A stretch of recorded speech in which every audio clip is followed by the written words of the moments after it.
국내 연질 캡슐 시장 1위 기업 RP바이오가 국내 첫 젤리형 의약품을 내년 하반기 출시합니다. 복용 편의성이 높다는 점에서 어린이나 노약자에게 각광을 받을 것이란 기대가 나옵니다. 고함량 타우린 같은 일반 의약품뿐 아니라 전문 의약품까지 영역을 확장한다는 방침입니다. 네, 산업부 김수진 기자와 알아보겠습니다. 김 기자, 연질 캡슐하고 젤리형하고 완전히 다른 거 아닙니까? 캡슐은 이제 껍질이 있는 거고 젤리형은 껍질이 없는 건데 연질 캡슐 1위 업체가 젤리형을 만든다. 이건 어떤 배경이에요?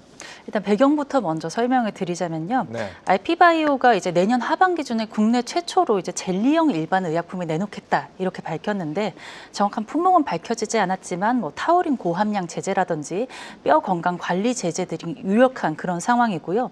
RP바이오가 국내 첫 젤리약을 만들게 된 배경에는 원천 기술의 해답이 있습니다. RP바이오가 대웅제약과 세계 최대 연질 캡슐 제조 전문 업체 RP쉐러가 합작 투자해서 설립된 회사거든요. 네. 대웅제약 창업주였던 고 윤영환 명예회장의 차남인 윤재훈 대표이사 회장이 최대 주주로 있고요. 이 RP쉐러의 원천 기술이 연질 캡슐 제조지 않습니까? 네. 때문에 이거를 계승한 만큼 국내에서도 연질 캡슐 제조 특허 기술을 다수 보유하고 있습니다. 때문에 이제 이렇게 국내 연질 캡슐 업계를 논할 때 빠지지 않고 등장했던 기업이기도 하고요. 네. 이제 아까 어떤 차이가 있느냐? 이런 말씀해 주셨잖아요. 네. 우선 연질 캡슐이 뭐냐면 약이나 건강기능식품을 먹을 때 이제 말랑말랑한 피막의 내용물이 들어간 애들이 있습니다. 네. 그 해당 피막이 연질 캡슐입니다. 네. 그래서 보면은 네. RP바이오는 이제 다른 기업과 협력해서 이 제품을 ODM 방식으로 만들어 왔던 거고요. 그럼 젤리랑 뭐가 다르냐 하셨을 때 이제 연질 캡슐을 제조하는 기술이 젤리를 만드는 기술과 공정이 일부 유사하다고 이런 답변을 RP바이오에서 해줬습니다. 예. 들어가는 재료도 생각을 해보면 이제 젤라틴과 물 등으로 겹치는 것이 다소 많고요.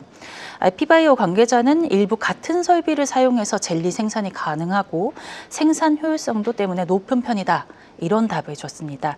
즉 연질 캡슐 기술을 기반으로 해서 제형 다변화를 노리고 있다.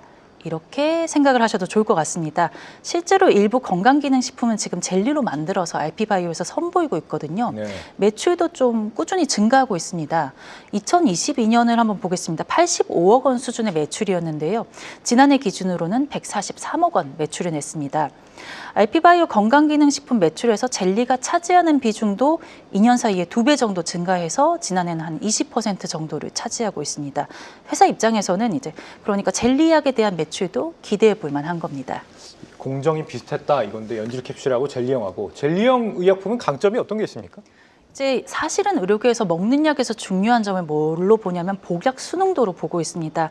복약 순응도란 환자가 의료인의 지시에 따라서 의약품을 정확한 용량으로 일정에 맞춰 복용하는 정도를 뜻합니다. 약이 아무리 좋아도 뭐 귀찮아서 맛없어서 싫어서 이런 식으로 약을 복용하지 않는 환자도 꽤 있거든요. 네.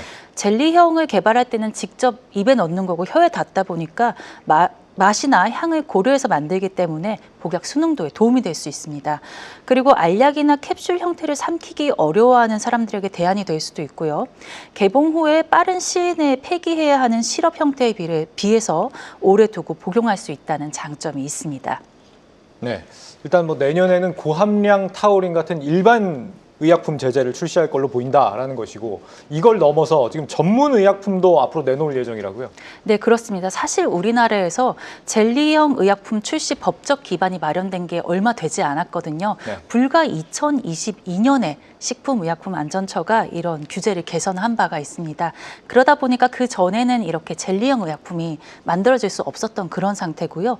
2022년 규제도 살펴보면 일반 의약품 경구용 젤리제 제형이 신설된 거라서요. 전문 의약품은 아직 명확한 가이드라인이 나오지 않은 상태입니다. 때문에 RP바이오 측과 이제 얘기를 했을 때 전문 의약품 개발에 대해서 조금 조심스러운 입장을 보여주긴 했지만 전문 의약품 출시에 대한 기대는 분명히 가지고 있으며 내부적으로는 오는 2030년까지 다양한 성분의 전문 의약품을 젤리 형태로 선보이겠다는 목표를 가지고 있다고 합니다. 네. RP바이오의 젤리형 의약품 출시 전망 들어봤습니다. 김수진 기자였습니다.